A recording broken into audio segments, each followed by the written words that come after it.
அன்பின் மொழியில் இன்றைக்கு பிறரின் தவறை நினையாதிருத்தல் என்று நாம் பார்க்க போகிறோம். ஒரு உதாரணம் ஒன்று நான் சொல்கிறேன். ஒரு கணவன் மற்றும் மனைவி புதிதாக திருமண பந்தத்தில் இணைந்திருக்கிறார்கள். அப்போ கணவன் மனைவியினிடத்தில், உன்னிடத்தில் திருமணம் செய்வதற்கு முன்பாக என்னுடைய வாழ்க்கையில் சில தீய தவறான பழக்க வழக்கம் இருக்கிறது. அதை ஒளிவு மறைவு இல்லாமல் நான் உனக்கு வெளிப்படுத்துகிறேன். இனி புதிய வாழ்க்கை வாழ விரும்புகிறேன் என்று சொல்லுகிறார். அந்த மணப்பெண்ணும், என் வாழ்க்கையிலும் உங்களை திருமணம் செய்து கொள்வதற்கு முன்பாக சில குறைவுகள் இருந்தது, நானும் புதிய வாழ்க்கை வாழ விரும்புகிறேன் என்று ஒரு ஒப்பந்தம் பண்ணி கொள்கிறாங்க. 2-3 வருடங்கள் கழித்து இருவருக்கும் இடையே ஏதோ கருத்து வேறுபாடு ஏற்பட்டு சண்டை ஏற்படுகின்றது. அந்த சண்டையின் போது அந்த கணவன், நீ திருமணத்துக்கு முன்னாடியே இப்படி இருந்தவதானே அப்படின்னு சொல்லிட்டு அவங்களுடைய வாழ்க்கையின் பழைய பாவ பக்கங்களை நினைவு கூர்ந்து அதை குத்தி காட்டினதை பார்க்க முடிகின்றது.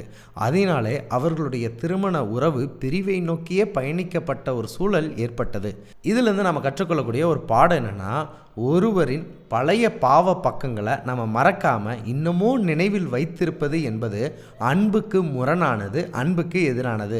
இதை ஆண்டவரும் வேதத்தில் பதிவு செய்து வைத்திருக்கிறாங்க. அது என்னன்னா, நான் உங்கள் பாவங்களை நினையாதிருப்பேன் என்று சொல்லியிருக்கிறார். I will remember your sins no more.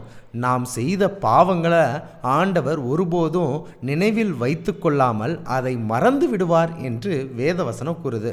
நாம் செய்த லட்சக்கணக்கான கோடிக்கணக்கான பாவங்களை ஆண்டவர் நினைவில் வைக்காமல் அதை மறந்து விடுகிறார் என்றால், நாம் மட்டும் சக மனிதன் செய்த பழைய பாவ வாழ்க்கையை இன்னும் நினைவில் வைத்து அதை வைத்து குத்தி காட்டக்கூடிய செயலில் ஈடுபடலாமா? நாமும் நம்முடைய பழைய பாவ பக்கங்களை ஆண்டவர் மனதார மன்னித்து மறந்தது போல நம் சக மனிதரின் பழைய பாவ பக்கங்களில் உள்ள யாவற்றையும் மறந்து மன்னித்து நினையாமல் இருப்போம்.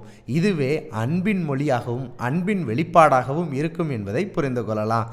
பகிர்வோம் இயேசுவை. என்றும் அன்புடன் பைபிள் ஸ்கூல்.